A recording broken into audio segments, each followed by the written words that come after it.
Hi, this is Tyler Smith. I'm going to talk about my paper here, obviously. The title of my paper is The Self According to Plato, Nietzsche, and Kierkegaard. This was a topic we sort of got into in class a little bit, but I wanted to kind of dive into it deeper.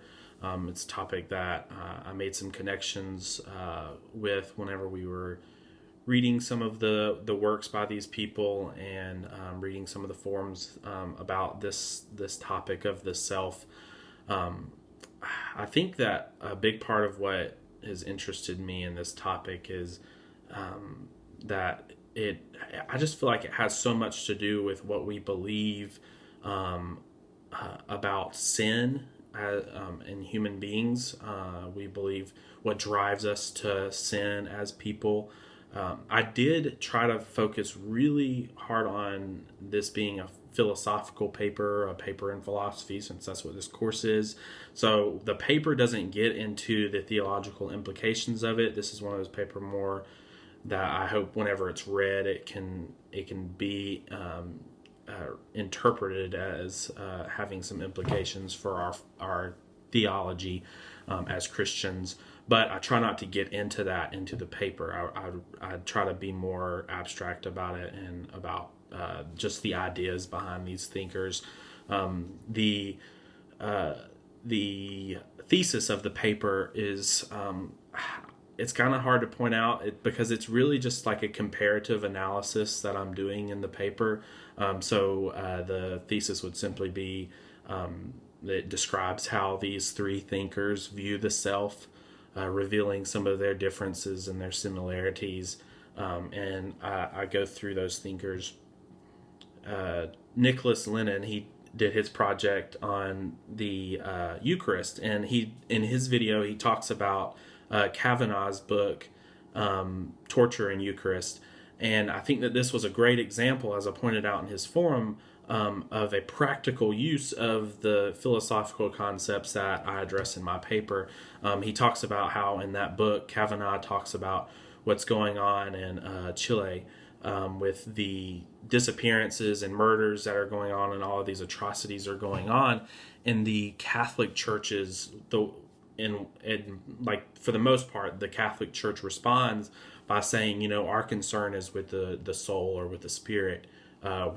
Our concern isn't with the body as much, and I mean that's a really low way of explaining, or a light way of explaining what he's talking about in that book. Obviously it goes much deeper, but that kind of is a gist of what he's getting at. Is they're saying that their concern is with the soul, therefore they don't have to be worried about this big issue that's going on.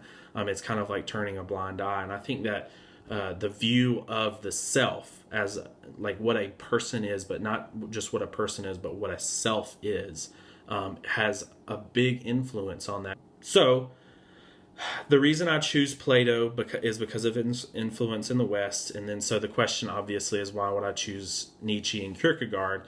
Well, in this context of this class, obviously because they're people that we've studied. But I explain here that Nietzsche and Kierkegaard are some of the first people that begin to discuss what the self is, and not asking what is the self, but going even further than that and asking, who is the self? Who is it? And they begin to ask that question. And so I choose them, obviously, because we've been reading about them, but also because of that. And obviously Kierkegaard being the father of existentialism, and he obviously addresses what existence is and what it means to exist. So without further explanation, I'll get into the paper some. So I start out with Plato's section, and I entitle this section The Imprisonment of the Soul. This is actually something that he says in some of his writings. I wanted to get into actually Plato's writings and not just what people say about Plato. So I primarily used his work Phaedo, I think is how you pronounce it. It's Phaedo. And it's one of his dialogues where Socrates is the primary character, and it's the dialogue where Socrates is coming to the end of his life. He's coming to his execution, which is him drinking poison. And it's very interesting and fascinating to hear this dialogue between Socrates, the character, and these other people here that are talking to him and that are really mourning his death. And he's kind of like, why are you mourning my death? You are all philosophers as well. And basically what his logic is, and I'll just read something that I include in my paper. He says, and is death anything but the separation of soul and body? And being dead is the attainment of this separation. When the soul exists itself, or when the soul exits in herself and is parted from the body, and the body is parted from the soul, that is death. And so he's almost rejoicing in death, which, you kind of admire that he's finding joy and he's becomes really at peace with his death. And at the very end in his death scene, it's a very peaceful scene, and it's actually incredible and very admirable. But it just kind of shows how he feels about the body, and what he believes about the self. He even goes far enough to explain the implication of this. He says further, the true philosopher would despise any ways of indulging the body. And so philosophers above all other men may be observed in every sort of way to dissever the soul from the body. That means the goal of the philosopher is to come away from the body. And so in reality, his death is the full attainment of this. He's like finally fully attaining this. We can get into some really good insight when we think about Plato's theory of forms.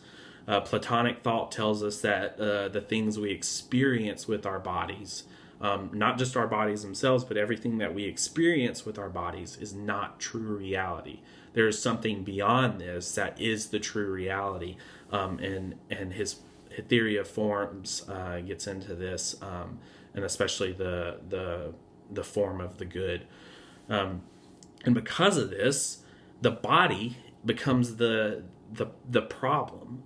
It's in the way of experiencing true reality. It's only the soul's attachment to the body, the soul's imprisonment in the body, that causes the self, the individual self, to be separated from the good, what is fully right, and what is true reality. For him, the self, apart from the body, it naturally moves to what is good, and it's only the imprisonment of the soul in the body. And I think we can start to see some problems with this. And we view the body as being evil. We view everything that we experience with the body as evil.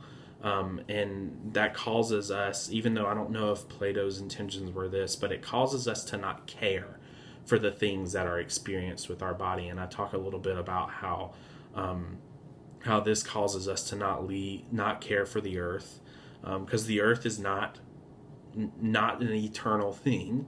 Therefore, why would we care for it? Originally in this paper, to move on, I was just going to do Plato and Kierkegaard. And at the end of my Plato section, I decided to do a paragraph on Nietzsche's critique of Plato. And as I wrote that paragraph, I just realized that he just had so much to say that I just wanted to do a section for him as well. So it's kind of a smaller section, but I felt like Nietzsche just obviously has so much to say about this. And as I'll get to in just a little bit, Plato's big thing is he's against the body.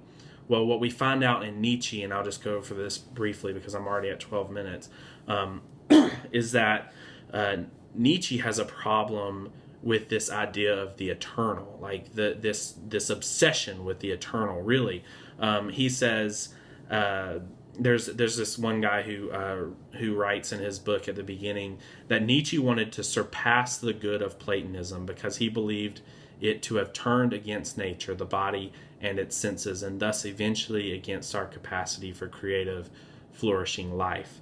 He goes on to describe basically what Nietzsche's critique is that Platonism is life against life. It's life in such a way that we are against life itself.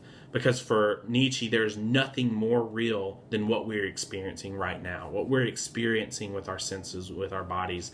And so when we live lives in such a way that those things are evil, as Platonism kind of leads us to believe, and those things are a problem, we're now living a life against life itself. and this is losing ourselves. And he explains that. We read Thus Spoke Zarathustra, and he gets into this some, but he gets into it even more in his work, Beyond Good and Evil, which I use quite a bit in my paper. And so, and also I mentioned that for Plato, for Nietzsche, he compares Platonism and Christianity quite a bit. In one point in Beyond Good and Evil, he says, "For Christianity is Platonism for the people." And so, obviously he's very critical of Christianity and Platonism together. And so he goes on to talk about how, we've made our bodies evil, and he has a really great section on that in Thus Spoke Zarathustra, which we read. But for Nietzsche, he describes the outer self as being the true self. That is our bodies. Our bodies. This is the true self. And in this way, he goes so far as to say that this obsession with the eternal is just very bad. It's causing us to live lives against our life itself. And so Platonism and religion, for Nietzsche, they get in the way. Just as for Plato, the body gets in the way. For Nietzsche, this obsession with absolute good and absolute knowledge, the obsession of religion, or that religion causes, really, it causes us to think negatively towards ourselves, really. And so in this way, we are departing from who we are supposed to be. And so again, we see these like polar opposites, and Nietzsche's critique is really helpful for us into knowing what we need to do next.